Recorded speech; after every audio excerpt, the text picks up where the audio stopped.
वन्दितु सौवसिद्धे ध्रुवमचलमणो ममङ्गलिं पते ओच्छामि समयपावण विलमो सुधकेवली वैनं नमः समयसाराय स्वानुभूत्या चकासते चित्स्वभावाय मावाय सर्वभावान्तरचिने। समयसार जी ग्रंथादिराज के मोक्ष अधिकार के ऊपर अपनी चर्चा चल रही है। महत्वपूर्ण चर्चा ये चल रही है कि चेतना क्या है, दर्शन क्या है, ज्ञान क्या है और चेतना का द्वैतपना क्या है, अद्वैतपना क्या है। और चेतना का जो दर्शन ज्ञान रूप द्वैतपना है वह अगर नहीं होगा तो क्या क्या हो सकता है, क्या संकट खड़ा हो सकता है, इसकी पूरी चर्चा चल रही है। पूर्व की गाथा में भी यही चर्चा आ रही थी 299, और यहाँ पे भी जो अभी कलश चल रहा है अपना 183 नंबर का, इसमें भी वही कह रहे हैं कि वस्तु सामान्य विशेषात्मक है। सामान्य विशेषात्मक वस्तु को प्रतिभासने के लिए, अवलोकन करने के लिए, जानने के लिए जो चेतना है, चेतना मतलब बोध होना, जानना, तो वो बोध सामान्य और विशेष दोनों रूप में होना जरूरी है।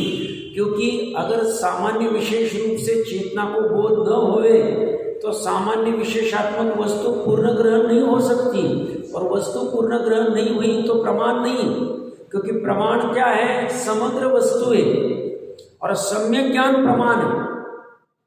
सम्यक ज्ञान प्रमाण है, प्रमाण समस्त वस्तु है, समस्त वस्तु सामान्य विशेषात्मक है। सामान्य विशेषात्मक वस्तु को प्रतिभासने के लिए, अवलोकन करने के लिए, जानने के लिए हमें सामान्य विशेष जानने की सामर्थ्य होनी चाहिए, और ऐसी सामर्थ्य चेतना में है जो दर्शन ज्ञान रूप। और ऐसा दर्शन ज्ञान रूप प्रतिभासने को हम अगर नकार देवे कि नहीं नहीं नहीं, दर्शन और ज्ञान रूप पना नहीं, मात्र दर्शन पना है, मात्र ज्ञान पना है, ऐसा हम अगर माने, मतलब अन्य मत वाला कहे कि मात्र पर को जानता है, स्व को नहीं जानता है ज्ञान, या मात्र स्व को जानते पर को नहीं जानते, या पर और स्व को जानने वाला दोनों मिल गए। स्व मतलब यहाँ सामान्य ले रहा हूँ, पर मतलब विशेष ले रहा हूँ मैं, ये तो समझ ही गए होंगे आप।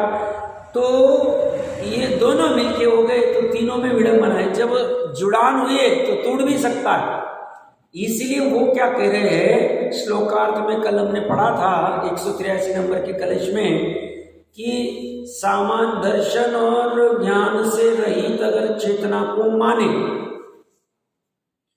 तो चेतना का अभाव हो जाएगा, क्योंकि चेतना सामान्य विशेष के बिना रह नहीं सकती। चेतना का अभाव हो जाएगा तो आत्मा का अभाव होगा, आत्मा का अभाव होगा। क्यों? क्योंकि व्याप्य व्यापक संबंध। यहाँ पे उन्होंने चेतना को व्यापक कहा है और आत्मा को व्याप्य कहा है। सामान्यता क्या होता है, जो बड़ी वस्तु होती है वो व्यापक होती है, और जो छोटी वस्तु होती है, अंश होता है, वो व्याप्य होता है। बट यह प्रकरण अलग है। हमने अग्नि और धुएं का उदाहरण से 2-3 दिन पहले चर्चा की थी। यहाँ वो ज्ञापक कारण के अपेक्षा से वो चर्चा कर रहे हैं, तो कहते हैं ऐसे सब दोष आएंगे, जड़पना खड़ा होगा, और ये कतई मंजूर नहीं है, क्योंकि आत्मा में जड़पना है ही नहीं। आत्मा में चेतनपना तो प्रत्यक्ष जानने में आ रहा है, क्योंकि हम वर्तमान में जान ही रहे, जानने का काम चल रहा है। कम जान रहे, ज्यादा जान रहे, ये जान रहे, वो जान रहे, उसको छोड़ दो। क्या जान रहे, कितना जान रहे, कैसा जान रहे, इसकी चर्चा नहीं चल रही है, सामान्य जानपने की चर्चा चल रही है। उस अपेक्षा से ये वस्तु में सामान्य द्वैतपना होता है, इसलिए वस्तु को ग्रहण कर पाती है। और ये सब इतनी जोर क्यों लगा रहे हैं, क्योंकि जिस आत्मा को ग्रहण करना है उस आत्मा को चेतना, ज्ञान और दर्शन, इन 3 लक्षणों से ग्रहण कर सकते। आत्मा को ग्रहण किए बिना मोक्ष मार्ग में एक कदम भी डाल नहीं सकते। आत्मा को ग्रहण कहाँ करना है? श्रद्धा ज्ञान चारित्र की परीक्षा। एक कदम चलेगा नहीं, एक कदम नहीं।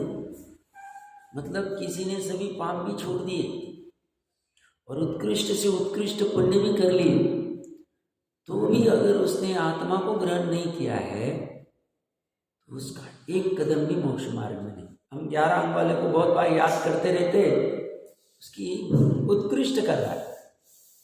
श्रद्धा में उत्कृष्ट गृहीत मिथ्यात्व नहीं है, ज्ञान में उत्कृष्ट 11 अंग का ज्ञान है, या 9 पूर्व भी ले लो, ऐड कर दो। चारित्र में उत्कृष्ट चारित्र 28 मूल है, कभी 31 सागरूपम की स्थिति बांध रहा है। और तप में उत्कृष्ट मासोपासी आदि जो कुछ हो सकता है सबसे अच्छा है। काय सर्ग आदि जो भी कुछ करना है उसको, वर्षा योग करता है, ये योग करता है, सब करता है। अग्नि आदि मतलब पहाड़ी पे जाके खड़ा हो जाएगा, धूप आदि सब करता है, फिर भी फायदा है। क्योंकि जहां आत्मा को ग्रहण करना चाहिए वह ग्रहण ही नहीं है। इतना महत्वपूर्ण प्रकरण है, इसलिए इसकी घुटाई चल रही। चेतन पने की, ज्ञान पने की और दर्शन पने की इतनी घुटाई चल रही है कि जैसे वो शेर का बच्चा जो अभी गलती से भेड़ बकरियों में आ गया और उसे अपने शेरत्व की पता ही नहीं, और उसे बार बार घुटाई की जा रही, तू शेर है, तू शेर है, तू भेड़ नहीं, तू बकरी नहीं, तू भेड़ नहीं, तू बकरी नहीं है। तो ये बार बार जो घुटाई करने जा रहे हैं कि भाई तुझे कहीं ना कहीं तेरे शेरत्व को ग्रहण कर ले, तेरे शेरत्व को तू ग्रहण कर लेगा, काम हो जाए, तेरा भेड़ बकरी का छूट जाएगा। ऐसी ये जो अनादि निधन आत्मा है, कौन सा आत्मा? मेरा आत्मा नहीं, प्रत्येक, इसमें मैं भी हूँ और आप भी। वो इस भेड़ बकरी में फंस गया है, जड़पने में। कब से फंसा है? अनादि काल लग गए। वो बेचारा तो 2-4 साल में समझ जाएगा, कभी ना कभी प्रसंग आएगा, कोई बाजू वाले शेर को देखेगा, कुछ ना कुछ हो जाएगा तो काम हो जाएगा। हमारा हो ही नहीं रहा।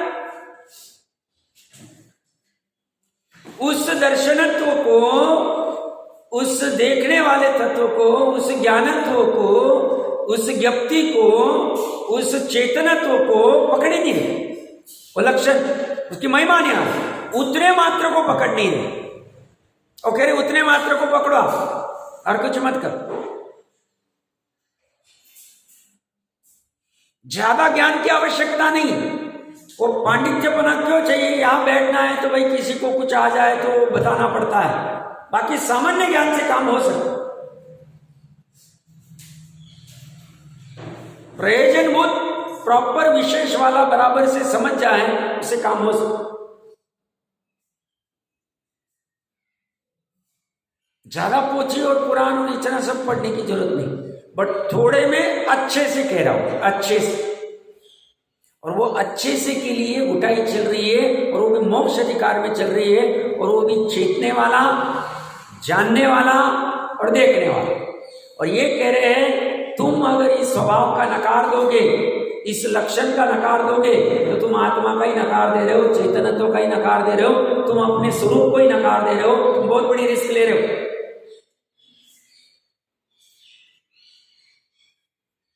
ये चेतनत्व, ये देखने वाला दर्शित्व तत्व, ज्ञान तत्व, ज्ञप्ति तत्व जब ऊर्ध्व हो जाएगा, तब ये जो अभी अभिप्राय की वासना में पड़ा है, मैं सीए हूँ, मैं विद्वान हूँ, मैं पुरुष हूँ, मैं मनुष्य हूँ, मैं धनवान हूँ, मैं निर्धन हूँ, मैं घर वाला हूँ, मैं एमपी वाला हूँ, मैं भारत वाला हूँ, मैं गुरु आदि आदि पिता हूँ, भाई हूँ, और जो पड़े सब टूटने चाहिए। ये सब भाव ब्रह्म ने खुद में खड़े किए, और खुद को तोड़ने और मात्र जानने वाला, मात्र देखने वाला, मात्र चेतने वाला, इसी को ऊर्ध्व कर 3 प्रकरण के अनुसार कहने में आ रहे हैं। अभेद एवं अक्षर से तो एक ही चेतनपन।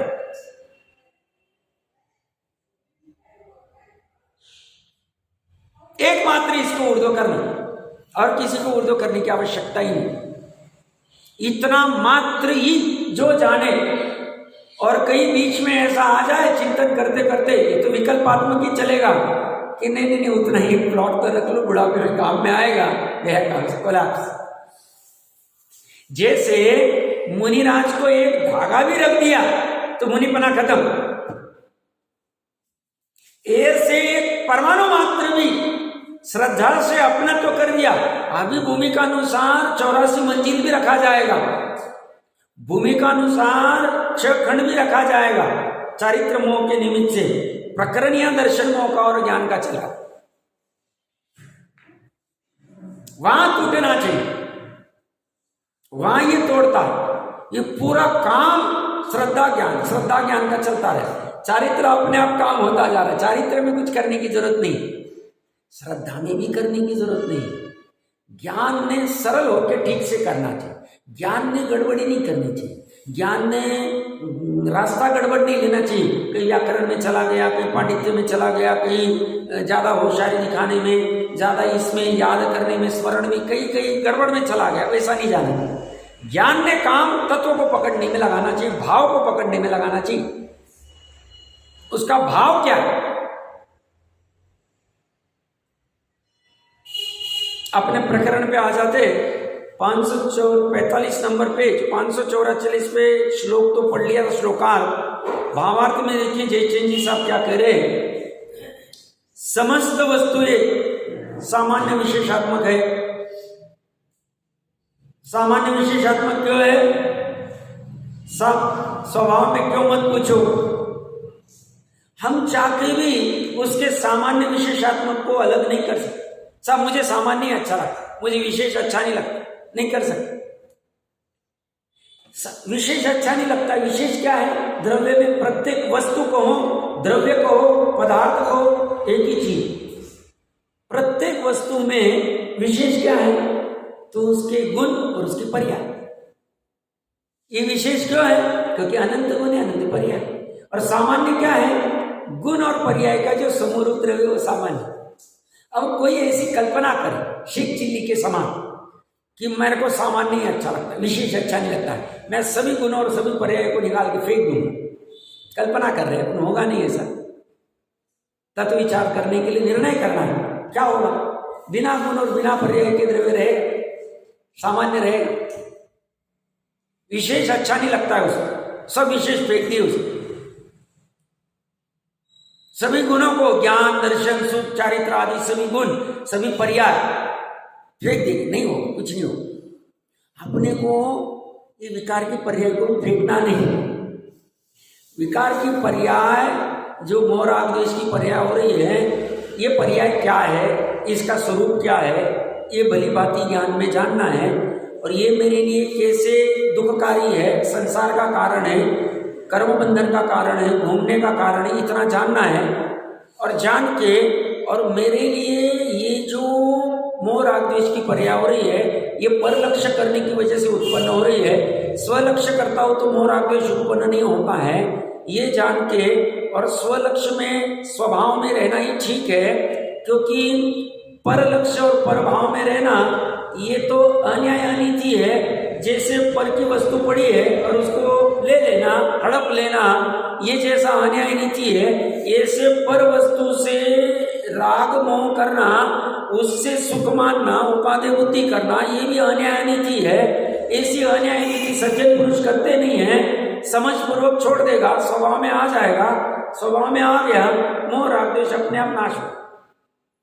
मोह राग द्वेष को बाहर फेंकने की जरूरत नहीं, वो तो अगले समय में फेंका जाएगा, बाहर भी नहीं जाएगा, वहीं पे विलीन हो जाए, स्वभाव में ही चला जाए, नाश हो। तो कला क्या है? जैनत्व की कला क्या है? मोक्ष मार्ग की कला क्या है? मोह राग द्वेष को बस समझना है अच्छे से। कहाँ होते, कैसे होते, आश्रव के कैसे कारण है, संसार के कैसे कारण है, बंध के कैसे कारण है, और आश्रव और बंध दुखदायी कैसे है, जो बंध अधिकार में देख क्या है, आश्रवादी अधिकार में, और बस इसको छूटने का उपाय क्या है? सवर निर्जरा। सवर निर्जरा मतलब आत्मा का लक्ष्य। इतना सोपा उपाय, सोपा उपाय, बहुत सोपा उपाय, सरल उपाय। बस पर्याय को और द्रव्य को पर्याय को ही समझना है, ज्ञान की पर्याय को समझ, अनंत पर्याय को समझाना ही नहीं, गुणों को समझाना नहीं, गुणों के समरूप द्रव्य को समझाना नहीं। वो कहते हम समझे हुए, हम तो निर्मल ही, हमें क्या प्रॉब्लम, हमारे में ना नरक है, ना बंध है, ना दुख है, ना चार गति है, कुछ भी नहीं। अनंत गुणों के समरूप द्रव्य,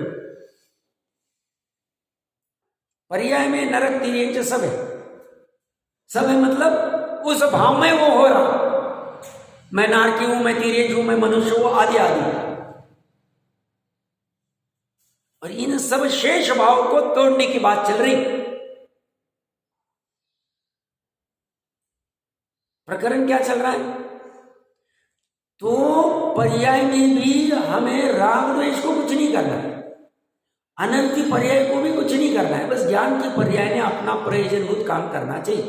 प्रयोजनभूत काम क्या है? प्रयोजनभूत तत्वों को जानना, ये प्रयोजनभूत काम है ज्ञान का। और ज्ञान ये काम न करके ये उलझ जाता है, मुझे ये धंधा सीखना है, ये मोबाइल सीखना है, ये गाड़ी सीखनी है, ये फलाना सीखना है, तो नहीं करना के साथ कौन कह रहा है? भूमिका अनुसार क्या करना है तुम देखो, बट ये प्रायोरिटी पे रखो, प्रयोजनभूत तत्व को जानने का प्रायोरिटी पे रखो।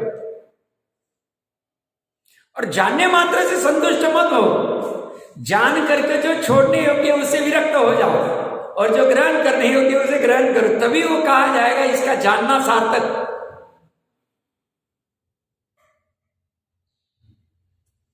सिगरेट से कैंसर होता है, ये सब पढ़ने या जानने मात्र से, ये सब बोलने मात्र से काम नहीं होने वाला। सार्थक कब होगा? ये मेरे लिए दुखदाई है, कैंसर आदि दुखदाई है, तब इसका त्याग करूंगा और जो ग्रहण करने योग्य भक्ष आदि वस्तु है उसको करूंगा, तो मेरे लिए सार्थक। भावार्थ में कह रहे हैं समस्त वस्तुएं सामान्य विशेषात्मक है। हम क्या कह रहे थे चर्चा में, क्यों सामान्य विशेषात्मक के स्वभाव है, और हम अभी क्या उदाहरण क्या लिया?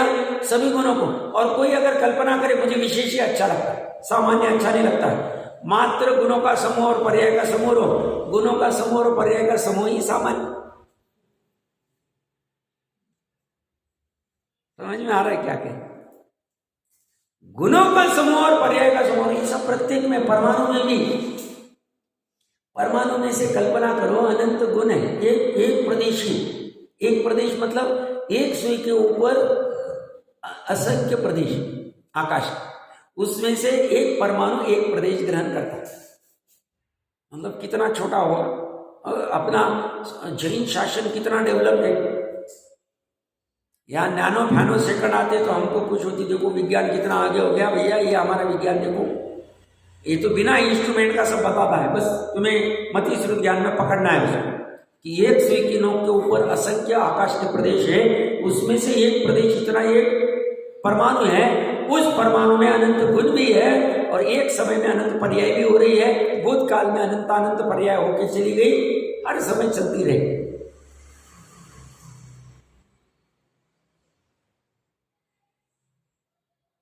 और ऐसे एक परमाणु में सामान्य बना भी विशेष बना है, क्योंकि समस्त वस्तुओं, और ऐसे सामान्य विशेषात्मक परमाणु को जानने के लिए चेतना में सामान्य विशेषत्व जानने की, अवभाषण करने की, प्रतिभाषित करने की सामर्थ्य होनी चाहिए। और वो सामर्थ्य मतलब ही दर्शन ज्ञान, और दर्शन ज्ञान मतलब मैं हूं, जहां जहां दर्शन है वहां मैं हूं, जहां जहां ज्ञान है वहां मैं हूं, जहां जहां चेतना है वहां मैं हूं, अन्य जगह मैं नहीं हूं। यहां पे चेतना नहीं है, ये टेबल मेरा नहीं, ये मंदिर भी मेरा नहीं, सामान्य में कहने में आएगा हमारा जिनालय, बट अगर श्रद्धा से इसको तू मंदिर को अपना मानता है, मतलब जड़ को तो अपना मान रहा है, तो मूर्ख है। स्थापना की हमने, समोशरण खड़ा किया है, क्यों खड़ा किया है? इस दर्शन ज्ञान चेतना वाले स्वभाव को जानने के लिए ये सब खड़े किए गए। बट तू कहेगा ये मेरा है, क्या काम से कहेगा? मतलब कोई कहेगा कहने से क्या होता है, मानने से होता है। तो अगली गाथा अगर 300 नंबर की पढ़े, 546 नंबर पेज निकालो गाथार्थ में, गाथार्थ में देखो क्या कह रहे हो, सर्वभाव को दूसरे का जानकर कौन ज्ञानी अपने को शुद्ध जानता हुआ यह मेरा है, यह भाव मेरे, ऐसा वचन बोलेगा। वचन की बात आ रही, अब तब चर्चा और विस्तार से करेंगे। और वो वचन की बात कुंद कुंद लिख रहे, मतलब वचन में भी आता है ना, ये प्लॉट मेरा है, ये दुकान मेरा है, ये धन मेरा है, इन्वेस्टमेंट मेरी, बैंक बैलेंस मेरा है, ये शरीर मेरा है। ऐसा वचनों में भी ज्ञानी नहीं निकालता, उनको लज्जा का अनुभव होता है, अपराध का अनुभव होता है। क्यों? वचन में निकालने में दोष आ सकता है।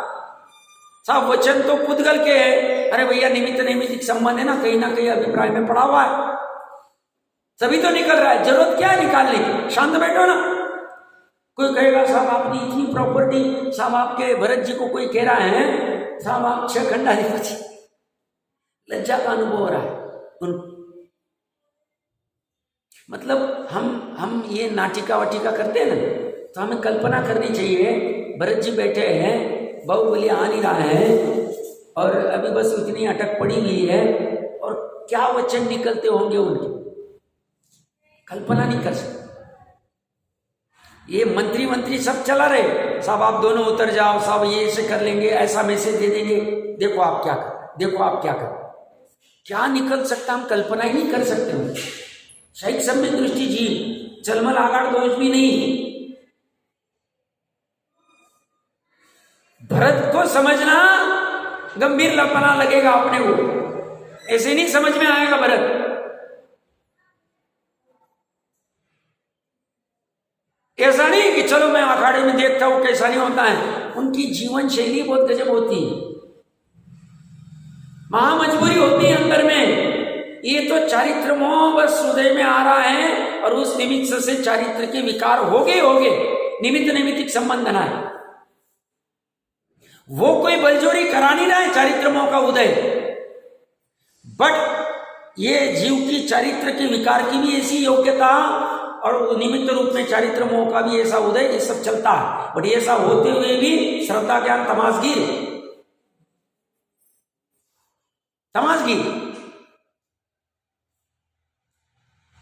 प्रकरण कहां से चल रहे हैं? समस्त वस्तुएं सामान्य विशेषात्मक हैं, इसलिए उन्हें प्रतिभासने वाली चेतना भी सामान्य प्रतिभास रूप मतलब दर्शन रूप और विशेष प्रतिभास रूप ज्ञान रूप होनी चाहिए मतलब होगी नहीं तो उसे चेतन कौन कहेगा, बोध करने वाला कौन कहेगा, प्रतिभासने वाला कौन कहेगा, अवलोकन करने वाला कौन कहेगा, जानने वाला कौन कहेगा।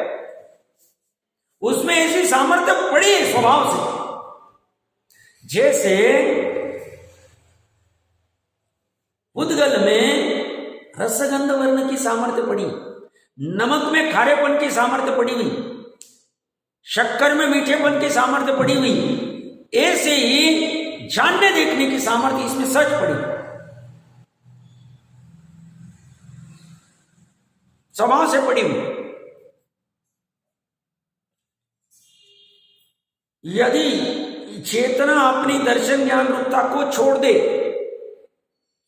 तो चेतना का ही अभाव होने पर, दर्शन ज्ञान नहीं मतलब चेतना नहीं, क्यों बोध नहीं। साहब हम तो मान रहे ना, मात्र ज्ञान मान रहे या मात्र दर्शन मान रहे।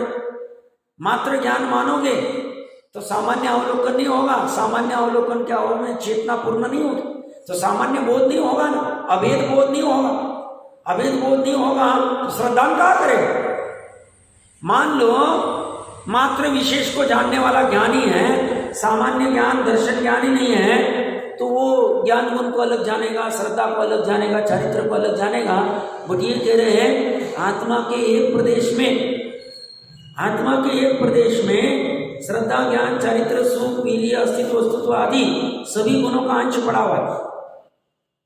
चलो आत्मा के असंख्य प्रदेश समझ में नहीं आ रहा है, एक परमाणु ले रहे हम, कल्पना कर रहे और एक परमाणु में वो एक प्रदेश ही है, एक प्रदेश में वहां पे श्रद्धा, एक ही प्रदेश पे श्रद्धा उनका रसगुण भी, गंधगुण भी, वर्णगुण भी, स्पर्श गुण भी, अस्तित्व भी, वस्तुत्व भी, द्रव्यत्व भी, प्रमेयत्व भी, फलाना भी, डिकना भी, अगुर लघुत्व भी,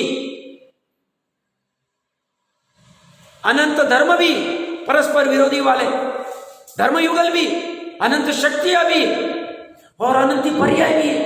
उसी एक प्रदेश में काली पीली पर्याय भी हो रही है, सुगंध दुर्गंध वाली पर्याय भी हो रही है, उष्ण ठंड में से एक हो रही है, रूखे चिकने में से एक हो रही है, सब साथ में चल रहा है एक समय में। ऐसा होते हुए भी अब आप उसको अगर सामान्य नहीं लोगे तो वो अलग अलग कैसे दिखेगा? एक प्रदेश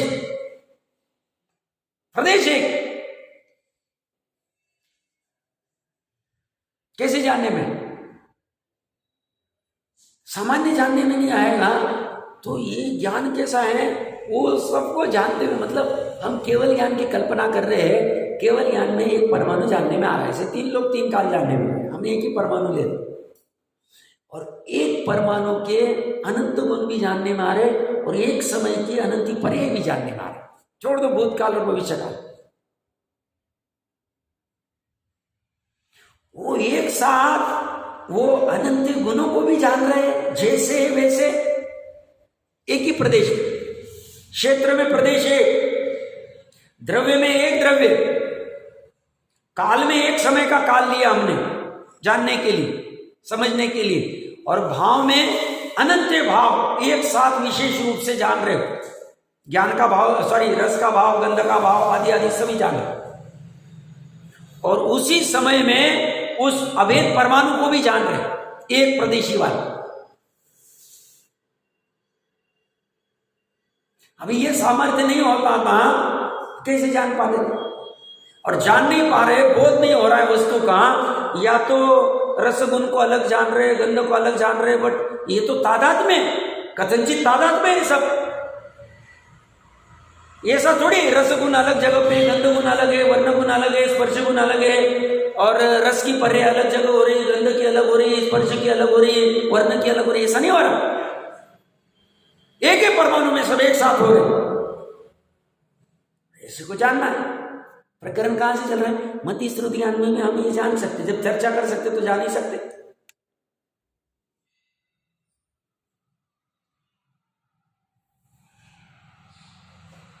तो ये कह रहे हैं इसका अभाव होगा तो चेतना का अभाव हो जाए।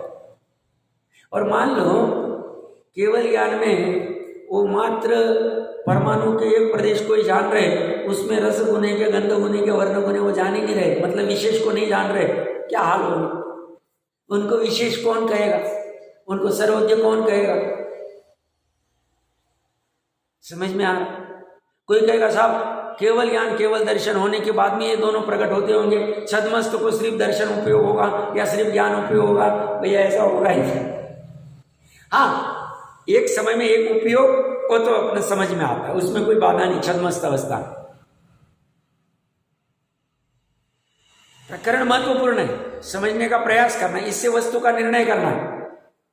इसलिए मैं जल्दबाजी नहीं कर रहा हूं, गुटाई चल रही, मुझे समझ में आ रहा है, पर प्रकरण है सब। ये कह रहे हैं कि अगर अपनी दर्शन ज्ञान रूपता को छोड़ दे तो चेतना का ही अभाव होने पर, या तो चेतन आत्मा को अपने चेतना गुण का अभाव होने पर जड़त्व आ जाए। उसको आत्मा कौन कहेगा? उसको चेतन कौन कहेगा? उसको चैतन्य कौन कहेगा? उसको चिद आनंद कौन कहेगा?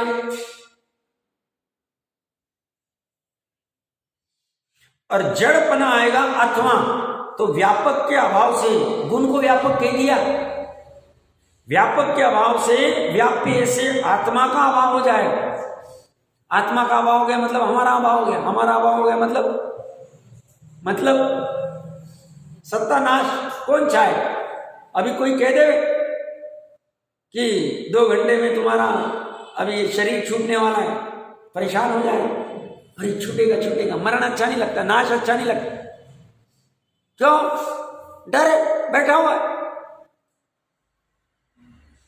ऐसे ही आत्मा का नाश हो जाएगा, कल्पना करना क्या हो जाए, अब वस्तु व्यवस्था ही टिकेगी नहीं, तो 6 द्रव्य रहेंगे नहीं, 5 ही रहेंगे। अब इन 5 द्रव्य को जानने वाला कौन रहेगा? कौन कहेगा ये पुद्गल है, ये जड़ है, ये अमूर्ति के, मूर्ति के, ये धर्मास्तिका है, ये इतना प्रदेशी, ये फलाना है, ढिकना है, ये 3 लोग का वर्णन करने वाला कौन है? ज्ञानी तो है। वर्णन भाषा से होता है, बट जानने वाला कौन है?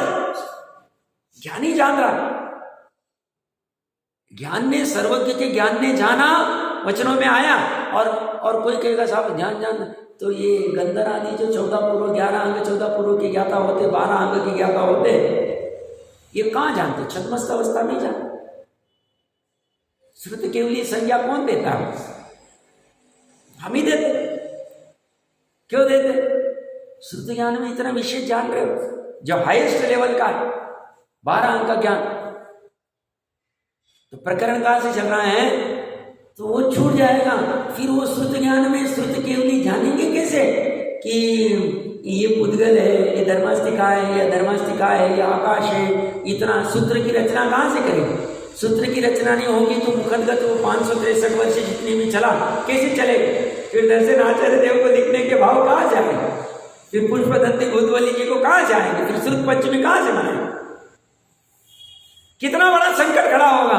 जानने वाले को ही खत्म कर दिया हमने, अकेले ऐसा होगा ही नहीं, हो नहीं सकता। तुम्हारे मानने से क्या, तुमको अगर तुम्हारा मतलब सुखी होना है, तुम भ्रम दूर कर दो।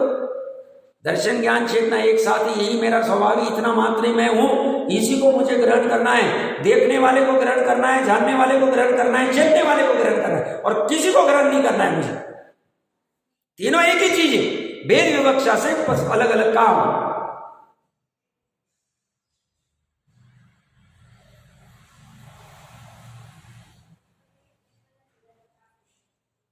धर्म कठिन लग रहा है अभी, खैर कठिन साहब। ये बात अगर मेरी बात है, मुझे अच्छी लग रही है, तो ये बात करने के लिए भूमिका अनुसार जो करना है वो क्रिया करेंगे, और मेन फोकस इसका स्वाध्याय करके निर्णय करके भेद ज्ञान करेंगे।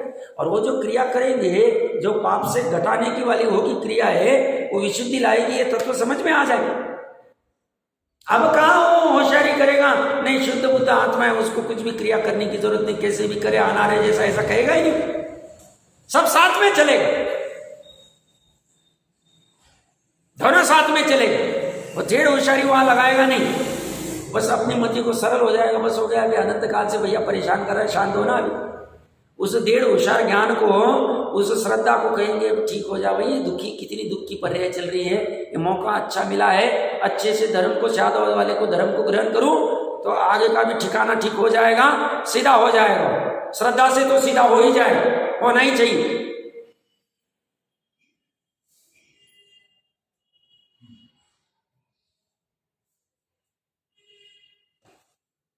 तो उसको जड़त्व आ जाएगा, या तो व्यापक के अभाव से व्यापक के आत्मा का अभाव हो जाएगा। चेतना आत्मा की सर्व अवस्थाओं में व्याप्त होने से व्यापक है इसको व्यापक कह दिया, और आत्मा चेतन होने से चेतना का व्याप्त है, व्याप्य। इसलिए चेतना का अभाव होने पर आत्मा का भी अभाव हो जाएगा। इसलिए चेतना को दर्शन ज्ञान स्वरूप ही मानना चाहिए। ही और मानना दोनों ले लें।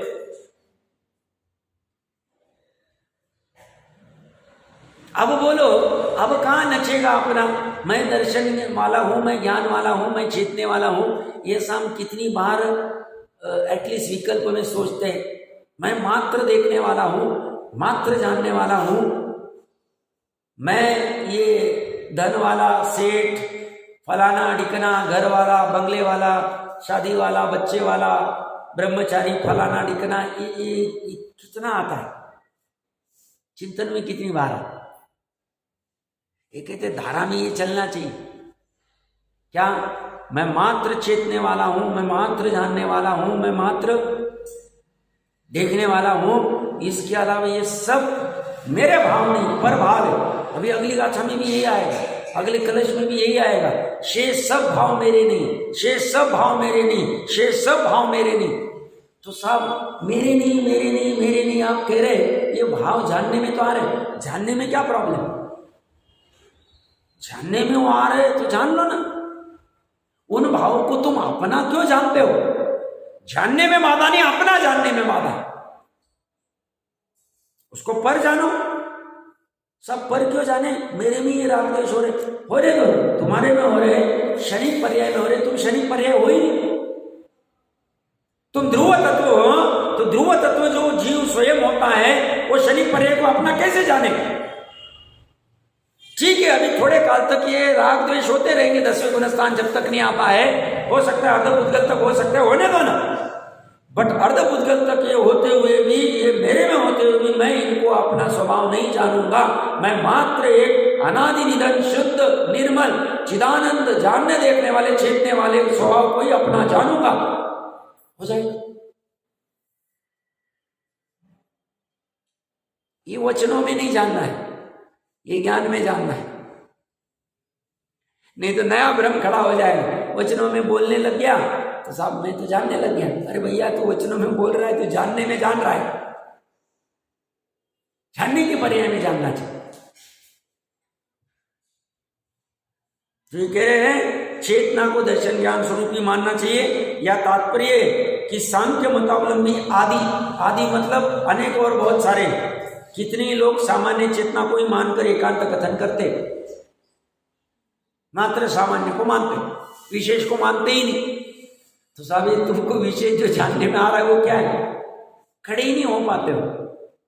अभी तो वैसे तो 100 साल पहले गोपाल दास जी वगैरह थोड़ा बहुत वाद विवाद कर लेते थे और थोड़े बहुत जिसकी योग्यता थी आ जाते, जैन धर्म शरण करते थे। बाकी पूर्व में तो विद्यानंद जी आदि, आचार्य देव आदि जो भी बहुत सारे हुए, उस समय में तो सहज हो जाता।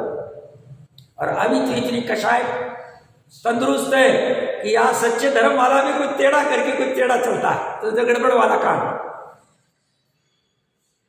वही ठीक से पकड़ता नहीं वस्तु स्वरूप, वही एकांत कर बैठता है और कहता है मैं सही हूं। वही स्वरूप समझा। तो ये सांख्य मत किसने चेतना को ही मानकर एकांत कथन करते, उनका निषेध करने के लिए या ये बताया कि वस्तु का स्वरूप सामान्य विशेष रूप है, इसलिए चेतना को सामान्य विशेष रूप अंगीकार कर। वस्तु का स्वरूप सामान्य विशेषात्मक है, इसलिए चेतना सामान्य विशेषात्मक है, ऐसा नहीं कहना चाह रहे वो। या ये कहना चाह रहे वस्तु का स्वरूप सामान्य विशेषात्मक है, चेतना में बोध होता है, बोध सामान्य विशेष रूप दो वस्तु का पूर्ण होना चाहिए, नहीं तो उसको बोध नहीं कहा जाएगा। मात्र सामान्य का बोध हुआ तो विशेष का नहीं हुआ, तो उसको कहाँ बोध कहा जाए। मात्र विशेष का हुआ सामान्य का नहीं हुआ तो उसे भी बोध नहीं कहा जाएगा।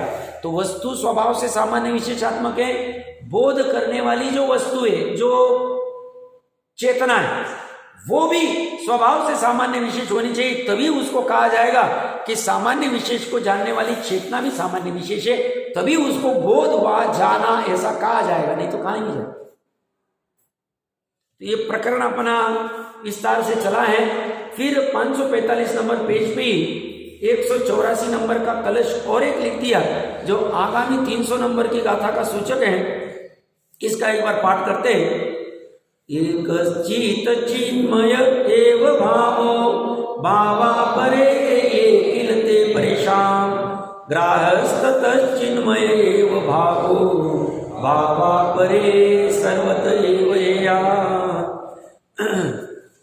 इसका अर्थ सामान्य भावार्थ तो नहीं लिखा है उन्होंने, जयचंद जी साहब ने। देखिए श्लोकार्थ में क्या कह रहे, चित चैतन्य का, आत्मा का तो एक चिन्मय एव भाव, एक चिन्मय भाव है। अगर कोई कुंद देव को या अमृतचंद्र देव को कहेंगे, सब समझ गया ना हमें, कितनी बार कह रहे चेतने वाला चेतने वाला चेतने वाला, अभी इतनी गाथा तो लगा दी साहब, क्यों लगा रहे भैया।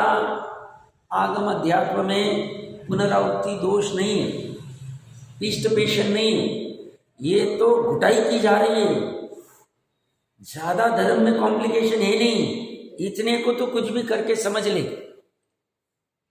कुछ भी करके समझ ले, कुछ भी कर, मरण आए तो चलेगा। एक बार के लिए तो समझ ले मैं चैतन्य हूं।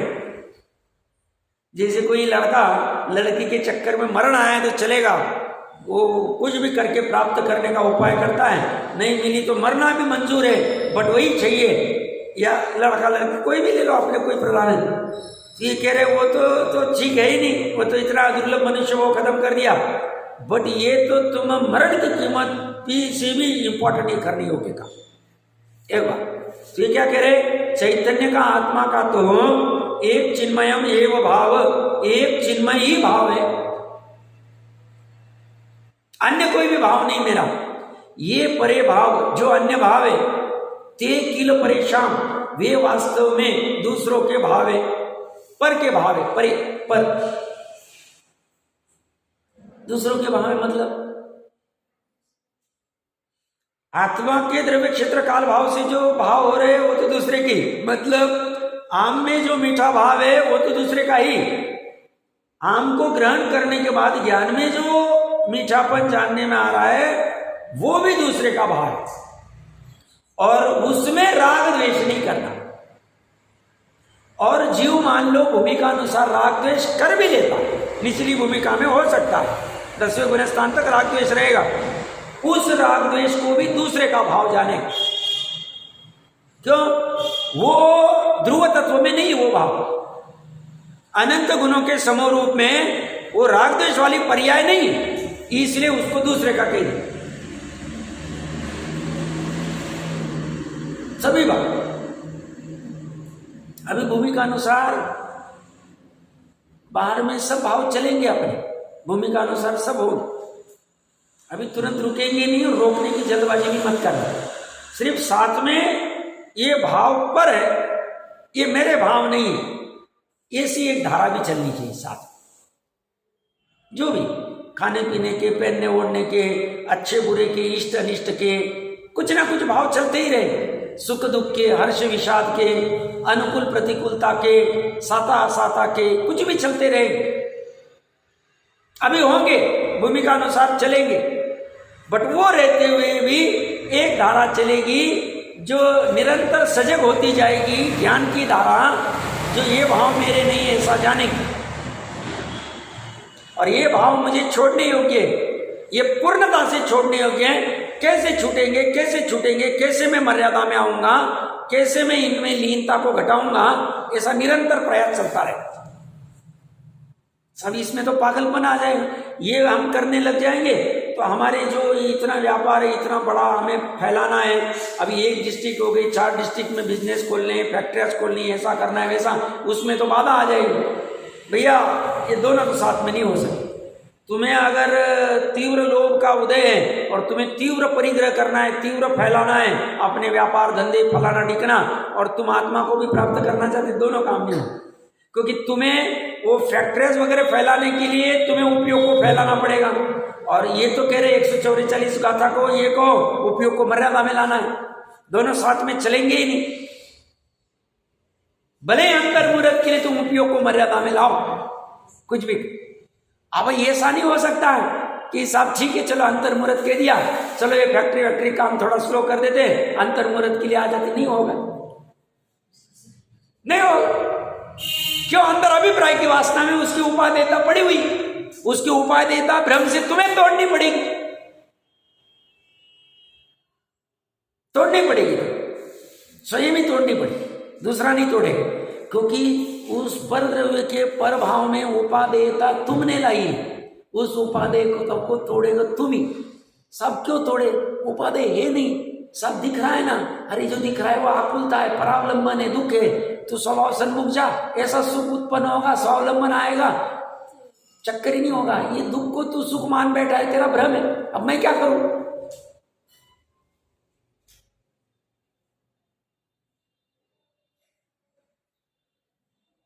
तो ये स्वयं तोड़ता जा, ये पुरुषार्थ में आए। अभी किसी के साथ चर्चा हो रही थी, धर्म मार्ग में लगे 2-3 साल हुए होंगे, नाम यार क्या प्रसंग कहने की जरूरत नहीं, उनको पुण्य का उदय हुआ होगा निमित्त रूप में, हम भी तो समझते हैं। सामने से उनको ऑफर है कि 1-1.5 साल तुम काम करो, हम तुमको 5 करोड़ रुपए देते हैं। 1-1.5 करोड़ का खर्चा था, 3-3.5 करोड़ कमा सकते थे 1-1.5 साल में। उन्होंने बोला नहीं करना है, मेरे आयु का ठिकाना नहीं, मुझे ये सब करना है। ये पुरुषार्थ में आए, ये विशुद्धि में आए। क्यों? हमने बुद्धिपूर्वक वहाँ उपयोग को डाला नहीं, और उपयोग को हमने बुद्धिपूर्वक इस निर्णय में लगा। जब तक निर्णय नहीं होगा हम जिनवानी के नजदीक रहेंगे, तत्व विचार के नजदीक रहेंगे, वही रात दिन धुन लगेगी हमें, जब तक हमें उस आत्मा को ग्रहण नहीं होते, बाकी के प्रभाव रूप जानने में नहीं आते। अभी वर्तमान की बात कर रहा हूं, 4-8 दिन पहली बात है, झूठा बोलने का कोई सवाल ही नहीं। या जिनवानी की आ बैठे, पुरुषार्थ में आए, ये पुरुषार्थ में है। पुरुषार्थ हम कहते हैं ना, पुरुषार्थ कुछ नहीं है। पुरुषार्थ क्यों? हमने बुद्धिपूर्वक उसको छोड़ा, हमारी भावनाओं में हमने संतोष व्रत धारण किया। नहीं चाहिए हमारा जितना वर्तमान में, उससे हमारा निभ जाए, काम हो जाएगा। प्रतिज्ञा नहीं है उनकी, ऑफर तोड़ दो, नहीं चाहिए। प्रकरण कहां से चल रहा है? शेष सभी भाव को छोड़ने की हिम्मत चाहिए। देखो मेरी हिम्मत की कीमत, और ये हिम्मत होनी चाहिए। इसके लिए 3 लोक 3 काल के भाव, समस्त अंतरंग बहिरंग, समस्त चेतन अचेतन, मन वचन का कृत कारित अनुमोदन से परावलंबी या निरावलंबी होने का ये मानसिकता होनी चाहिए। श्रद्धा, ज्ञान आदि। तो कह रहे एक ही भाव मेरा है, बाकी सभी भाव वास्तव में दूसरे के कह रहे होने दो, झलकने दो, देखने दो, होने दो। राग द्वेष उत्पन्न हो रहा है हमारे में, होने दो राग द्वेष को, होने दो। हम बस ज्ञान से उसके तमाशगीर बने। देखो कैसा ज्ञान राग उत्पन्न हो रहा है। देखो मेरे को मेरे लड़के में कितना राज है, मेरे धन में कितना राज है, मेरे प्रॉपर्टी में कितना राज है। देखते जाओ, जानते जाओ, देखते जाओ, जानते जाओ, चेतते जाओ। अभी होने दो।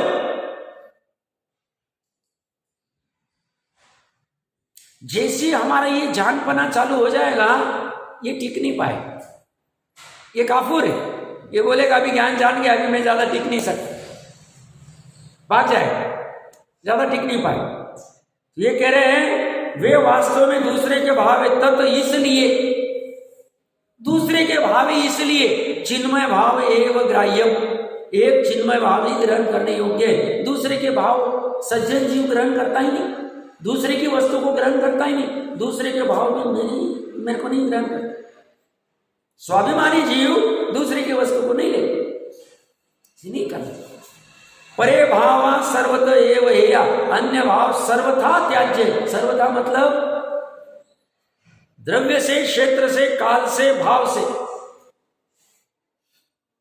हमेशा कभी भी ऐसा नहीं ना साहब ये तो देखो कैसा हो रहा है, कुछ भी नहीं।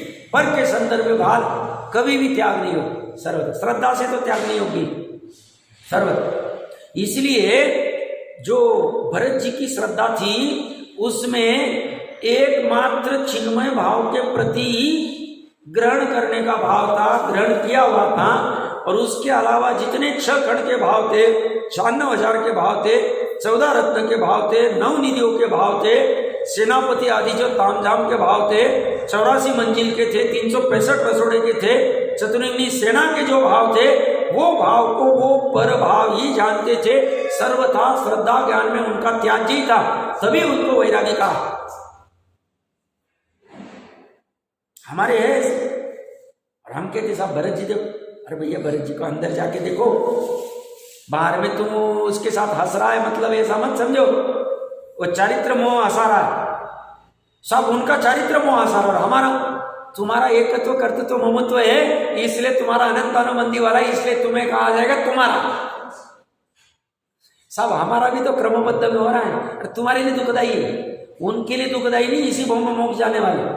तुम्हारे अनंत संसार का कारण है, इसलिए उपदेश को ठीक से ग्रहण करो और अपनी एकट छोड़ के समझ जाओ वस्तु स्वरूप। तो ये कह रहे हैं ये अन्य सर्वभाव सर्वथा ही त्याज्य है, हमेशा त्याज्य है। तो सभी जितने भाव होंगे चिन्मयता को छोड़ के सभी को त्यागने के, मतलब यही हो गया 3 लोक 3 काल को त्याग। चिन्मय मतलब शुद्ध आत्मा, ज्ञाय, परम पारमाणिक भाव, अनंत गुणों का समूह, बस एक ही। मतलब विश्व में इतनी एक वस्तु एक भावी ग्रहण करने योग्य।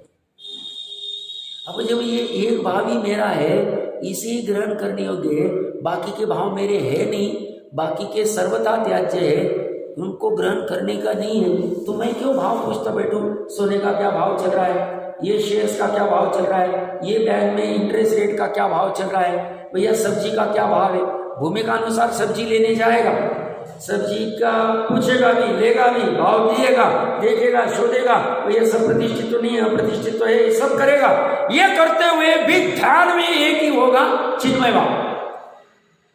अब ये कला आनी चाहिए, ये कला प्रकट करने के लिए हम समय सार के नजदीक आए हैं, जिनवानी के नजदीक आए हैं, इसके नजदीक ही रहना चाहिए, इससे ये कला प्रकट हो जाए। हम भाव पूछते जा रहे हैं, कपड़े का क्या भाव है, घड़ी का क्या भाव है, शूज का क्या भाव है, कोई भाव पूछने की जरूरत। साहब वो लड़के का, लड़की के लिए लड़का देख रहे उसका क्या भाव है, क्या भाव है मतलब वो कितनी कमाई करता है, 10 का पैकेज है कि 5 का है कि 2 का है कि 20 का। अरे वो भाव कुछ काम का नहीं, उसमें अगर ये चिन्मयता का भाव है, उसने जान लिया है, तुम ब्लाइंडली उसको दे दो, वो लड़के का भी कल्याण कर देगा। अगर लड़की में पात्रता है तो उपादान में, नहीं तो निमित्त भी कुछ नहीं कर सकता। समझ में आ रहा है? महत्वपूर्ण प्रकरण वहां है 300 गाथा के ऊपर चर्चा।